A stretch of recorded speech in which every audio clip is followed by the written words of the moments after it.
J'ai grandi, donc maintenant j'ai entre 15 et 25 ans.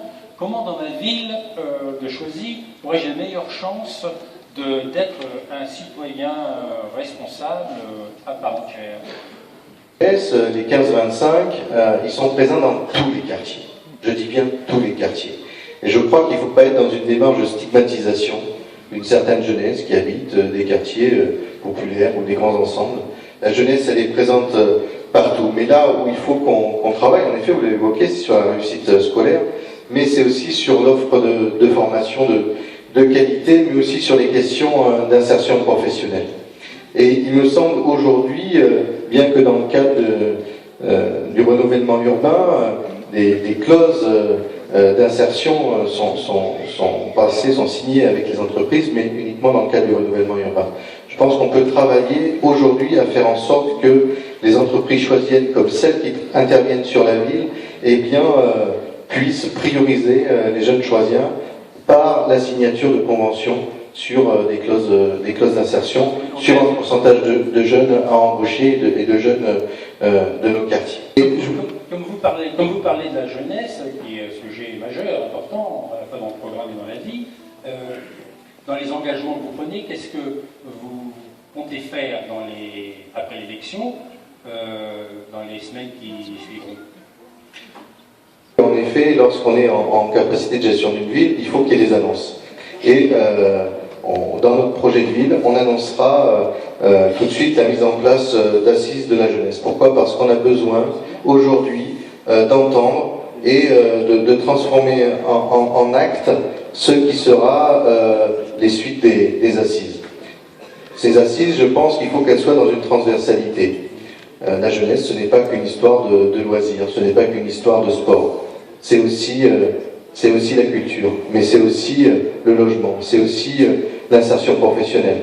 Et donc, on a besoin de travailler, c'est aussi la santé chez les jeunes et chez les étudiants. Donc, on a besoin de travailler avec l'ensemble des jeunes et les associations de jeunesse pour arriver à élaborer un véritable projet de la jeunesse pour la ville. Mais il me semble aussi qu'on peut faire en sorte que ce qui va être dit dans ces assises puisse être mis en acte, mais il y a des choses qu'on ne mettra pas en acte. Donc il faut que la démarche des assises soit très claire au départ, c'est une démarche de réflexion, de mise en œuvre de projets pour la jeunesse, mais qu'on aura dans une démarche calendaire, à planifier, à mettre en œuvre avec les uns et les autres. L'autre réflexion qu'on peut avoir aussi sur les questions de la jeunesse, c'est la mise en place d'un passeport ou d'une carte multiservice sur les questions sport, culture, jeunesse, avec des tarifs accessibles et attractifs. Je sais que mon ami Gilles Dupuis, qui était en charge de ces questions-là, avait travaillé fortement sur les questions de permis de conduire pour les jeunes. Je crois que c'est ce système-là qu'il faut non seulement continuer, mais approfondir, faire en sorte qu'on amplifie cette démarche d'aide aux jeunes. Et puis, les jeunes, c'est quoi? Vous avez grandi, vous avez rencontré quelqu'un, vous vous êtes marié, mais peut-être que vous ne vivez pas avec celle que vous aimez, parce qu'elle est encore chez ses parents.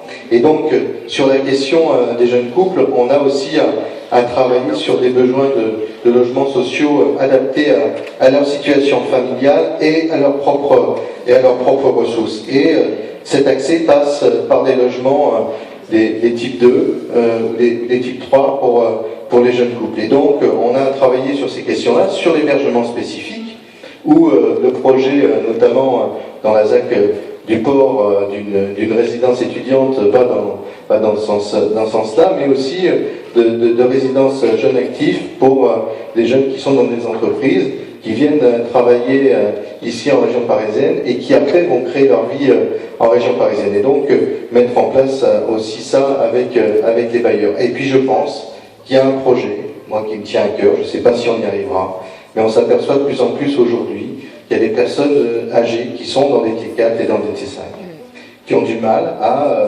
quitter ces T4 et T5 parce que c'est une partie de leur vie. Ils ont leur bibelot, ils ont leurs meubles qui sont là. Et donc leur demander de déménager et d'aller dans un T2, c'est souvent très difficile pour eux. Par contre, est-ce qu'on ne peut pas travailler une démarche de colocation intergénérationnelle qui crée la solidarité entre les plus jeunes et nos seniors?